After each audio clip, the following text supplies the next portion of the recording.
गत 7 मई को मधवापुर प्रखंड कृषि कार्यालय में बीज वितरण के दौरान हुए विवाद अब तूल पकड़ लिया है। मामले की गंभीरता को देखते हुए सोमवार को जिला कृषि पदाधिकारी ललन कुमार चौधरी मधवापुर पहुंचे और पूरे घटनाक्रम की गहन जांच की। जांच के दौरान डीओ ने कृषि कार्यालय में मौजूद कर्मियों एवं संबंधित अधिकारियों से बातचीत कर विवाद की पूरी जानकारी ली। उन्होंने घटनास्थल का निरीक्षण करते हुए कार्यालय में लगे सीसीटीवी कैमरों के फुटेज को भी खंगाला।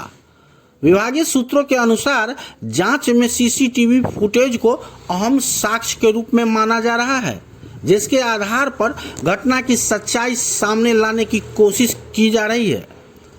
डीओ ललन कुमार चौधरी ने कहा कि मामले की निष्पक्ष जांच की जा रही है। जांच में जो भी दोषी पाए जाएंगे उनके खिलाफ विभागीय स्तर पर सख्त कार्रवाई की जाएगी।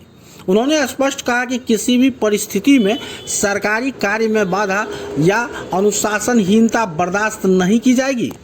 विवाद के बाद प्रखंड कृषि कार्यालय में बीज वितरण कार्य प्रभावित होने से किसानों को परेशानी का सामना करना पड़ रहा है। इस संबंध में डीओ ने कहा कि विभाग स्थिति को सामान्य बनाने की दिशा में तेजी से काम कर रहा है, ताकि किसानों को समय पर बीज उपलब्ध कराया जा सके।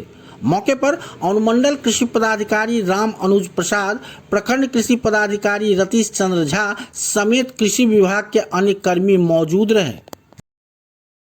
बीज विक्रेता और एक एटीएम है, उसके साथ कुछ घटना घटी थी, जिसका कि फुटेज सीसीटीवी फुटेज में प्रत्यक्ष रूप से प्रमाण है। उसी के आलोक में आज हम लोग पूछताछ करने आए थे अपने कर्मी से। हम लोग आगे का कार्रवाई करेंगे नियम संगत जो भी। और सर, अभी जो फिलवक्त बीज वितरण तो रुक गया है, तो अब इसके लिए क्या विभाग उसका भी वैकल्पिक व्यवस्था की उसका भी प्रोसेस कर रहे हैं। सर, इससे पहले भी उनका लाइसेंस रद्द हुआ था, फिर बहाल हो गया था अप्रैल में जाने के बाद।